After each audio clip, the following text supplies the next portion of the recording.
Hi everyone, welcome back to More Than a Conqueror. We are continuing to talk about the characteristics of God. There are so many characteristics.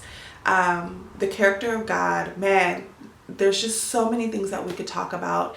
We've so far talked about how he is good, how he is relentless in his pursuit of us, and how he is a shield and a protector for us. And so today we're going to be looking at the faithfulness of God. And this is a very personal characteristic for me because right now on the journey that I'm in this particular part of my journey, God's faithfulness is something that I'm holding on to.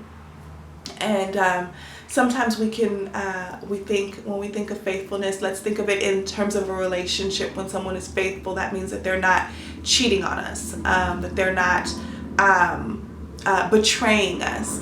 But God's faithfulness is so much more than that. It's so much bigger than that. And so we're just going to take a look into this in Psalms 119, verse 90. It says, "Your faithfulness extends to every generation, as enduring as the earth you created." I absolutely adore that. There are some prayers that I have before God and some promises that He's made. And one of I would say the biggest prayer that I have had before God is for God to restore my family, that He teaches my children and allows my children to have a healthy, godly example of marriage. I'm a single mom. I've never been married.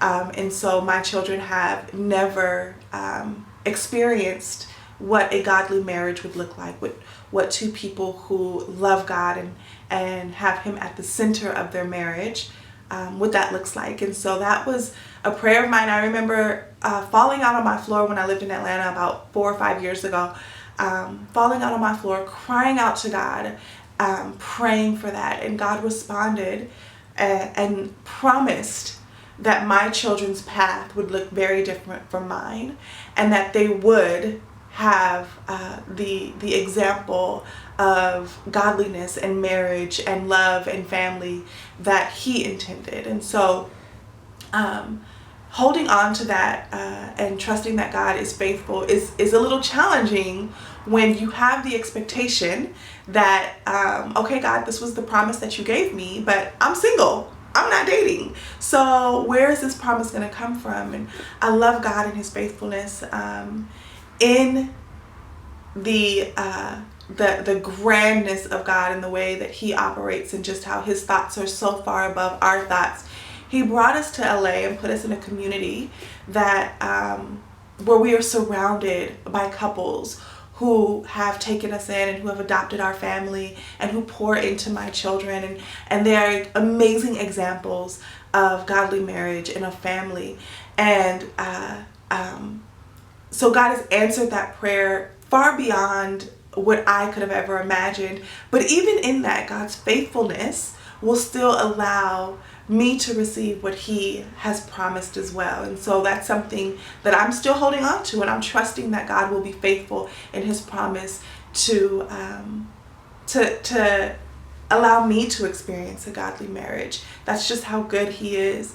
But one thing to understand about God's faithfulness is that His faithfulness endures through generations. And so I always think about Moses when I think about God's faithfulness, because God promised Moses that his people would be led into a land of safety, a land of prosperity, a land of provision. And so Moses took the Israelites on this journey for years. The Bible says that they were in the desert for 40 years. And when they finally reached the land that God had promised, Moses had passed away. Moses never got to enter into the land that God had promised. But God's faithfulness endured. The promise was not dependent on Moses, but it was dependent on God and His faithfulness. And so that the people of Israel still went into the land that God promised.